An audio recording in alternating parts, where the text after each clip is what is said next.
राजनीति की शव परीक्षा। वर्तमान में बात करें तो इस देश में जो चल रहा है वो तो राजनीति बिल्कुल भी नहीं है। राजनीति तो वो थी जो चाणक्य ने की। एक रंग को राजा बनाया, एक गरीब बालक को उसकी योग्यता देखकर इस देश का महान सम्राट चंद्रगुप्त मौर्य बनाया। रणनीति करना सिखाया, राजनीति करना सिखाया। अपने देश, अपनी जनता और अपने बाहरी राज्यों से कैसा व्यवहार रखना चाहिए ऐसा पाठ पढ़ाया। परंतु आज राजनीति में आपको आपकी योग्यता देखकर कोई स्थान नहीं दिया जाता। आपका धन और आपका ओहदा देखकर आपको कोई जगह मिलती है। प्रजा की रक्षा तो दूर की बात, उनके शवों पर पांव रखकर आप राजनीति की कुर्सी पर चढ़ते हैं। राजनीति में ऐसे फैसले लेने चाहिए, ये हमें सोचना है कि उनका परिणाम भविष्य में जाकर हमारी जनता और हमारे देश पर क्या होगा। पर आज के राजनेता वो ऐसे फैसले लेते हैं जिनमें वो खुद का हित और खुद का स्वार्थ ही सिद्ध करते हैं।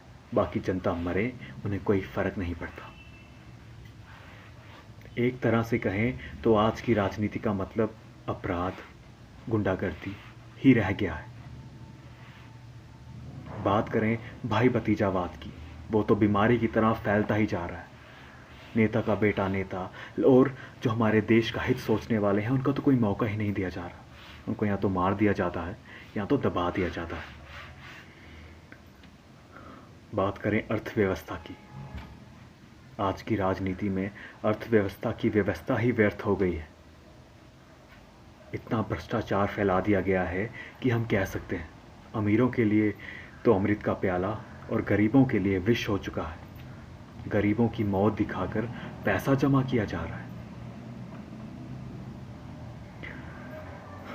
बात करें राजनीति की देह आत्मा, वो ही खत्म कर दी गई है। जिन नेताओं को हम अपने हित के लिए, अपनी बेहतरी के लिए चुनकर लाते हैं, बाद में वही हमें अंगूठा दिखा जाते हैं, हमें जानवरों की भांति समझने लगते हैं। अंत में बस इतना ही कहना चाहूँगा कि राजनीति का आदर्श जनता थी, जनता का भविष्य था, जो आज की राजनीति में शून्य भर भी नहीं रह गया है। और बात हम करते हैं लोक हितकारी राज की। क्या यही है लोक हितकारी राज?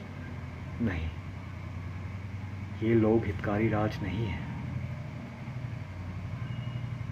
अब अपनी वाणी को यही विराम देता हूँ।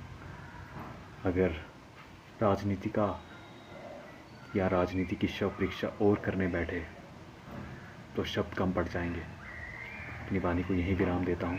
धन्यवाद।